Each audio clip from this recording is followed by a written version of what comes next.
we're gonna be going over everything wrong with this Toyota Supra. We literally had it for 1 month. This is not clickbait, you guys. Honestly, we were driving the Supra and all of a sudden something just sounded horrible. Making a really bad noise, and it only happens whenever we're moving. Actually found out what the problem was. It was making some weird screeching noise and it was coming from the left front wheel. Now after poking the backing plate with a stick like 100 times, I was finally able to get the rock out. And apparently rocks in the Supra's rotor is one of the biggest complaints about the Supra. So that's number one. Number two, when I go to try and order some chicken nuggets from McDonald's, they literally can't see me because the height of this is so freaking tiny.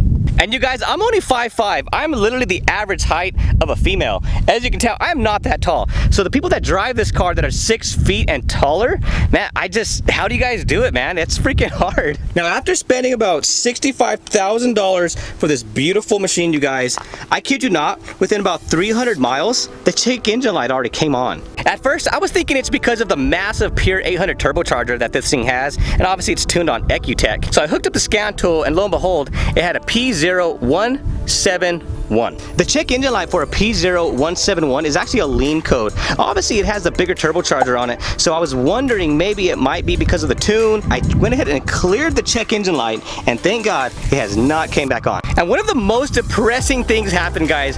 I kid you not, the day that we brought it home with less than maybe 300 miles on it, again, the Supra defaulted into 6 miles per hour. You can imagine the frustration I felt with this car. I went over the entire car from bumper to bumper, hooked up the scan tool. I did everything I possibly could for about 5 hours. Now, I ended up posting on the forums on Facebook. Thank God for the Facebook forums. Supra Nation, thank you. One of the guys actually told me, hey, you make sure that it's not in valet mode?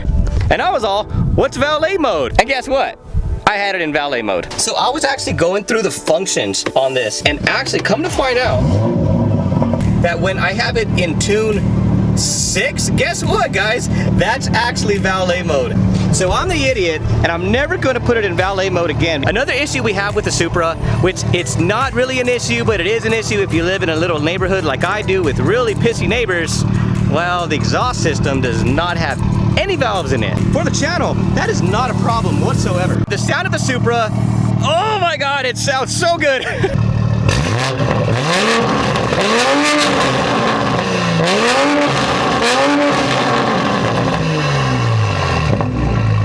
that's so loud. Speaking of the sound on this car, you guys, there is 210s subwoofers in here, and it does have the upgraded ports, which makes it sound decent. But honestly, you guys, this is one of the worst sounding system I've ever heard in any car. Now, it really sucks to say that because this is a really beautiful car, and honestly, we don't really listen to music too much. I mean, we just listen to the sound of that beautiful exhaust, so it's no big deal. You would think with the whole system being JBL, you'd think these subwoofers would actually do something. Also, we're doing more car shows. One thing about this being a rear-wheel drive car, sounding so good. As I was saying, now one of the big problems with this car, it's rear-wheel drive. That's a great thing, trust me. But the front tires are smaller and the rears are a lot larger. It has a larger offset and a beefier tire back there because it's rear-wheel drive. Problem with that is, if you guys can check this out, you're gonna see a lot of tire wear on the inside shoulder of this tire. Now, and that's not a alignment issue, it's actually a lack of rotation. Honestly, we can't rotate them because we got big old fat meaties in the rear, tiny skinnies in the front. Another thing about the BMW Supra, you guys, unfortunately, well, you think it would have a remote start, but it doesn't do nothing. And that's because you have to order an $8 per month subscription if you want a remote start. Now, honestly, you guys, every other car in the freaking world besides Toyota and BMW, you freaking idiots, you can't get a remote start on this vehicle unless you have a subscription.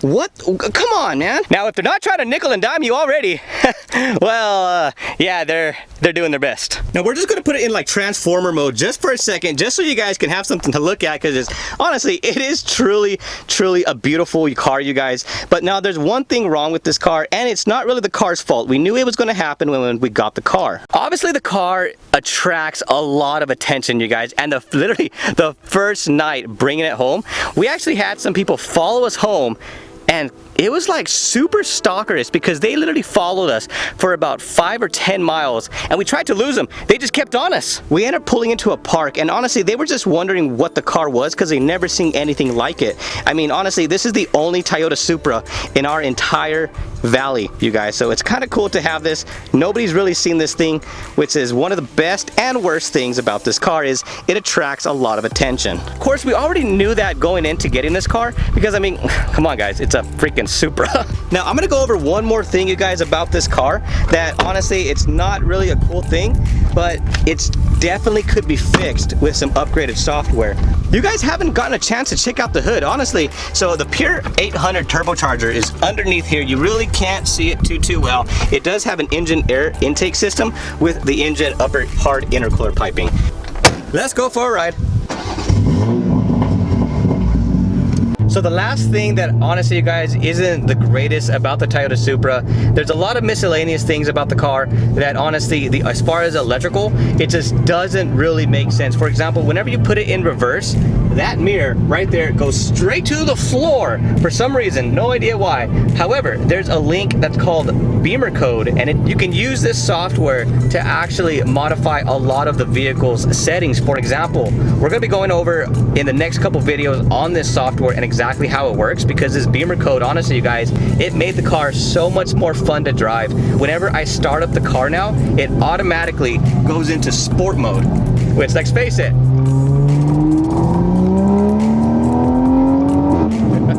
sport mode is one of the best modes about this car. That's awesome. And speaking about the best parts of this car, you guys, I've been in over 13,000 vehicles in my life, believe it or not. And this is one of the best, smoothest driving car I've ever been in. It's so much fun to drive. It has a lot of low-end torque, which is just amazing. Even though it has an upgraded turbocharger, there is no lag on this whatsoever. Now, some say that the V58 motor that's in this Supra is horrible, and honestly, I understand where you guys are coming from. I used to think the same way. But if you guys go check out this YouTube channel called Papadakis, he actually breaks down the entire V58 motor, and it's honestly the modern day 2JZ. That's insane to say. In the next couple of videos, you guys, we're gonna be doing some really fun things. If you guys hit that subscribe button, you're going to be able to watch us do a couple of races in the Supra. We have some really big heavy hitters lined up for our 500 horsepower Supra. It's going to be so freaking cool. A lot of them are actually muscle cars. Home sweet home, you guys. If you haven't hit that subscribe button, and don't forget to hit the like button, because we're going to be taking this racing and a couple car shows. You guys are definitely going to want to see this. Maybe the Evo. Of course, if we take the GSX, it'll just annihilate everything. I don't want to sound like a jerk, but let's face it, that thing puts out like 800 horsepower. This thing puts out like 500 horsepower. Big difference. So just like that, I'll see you later.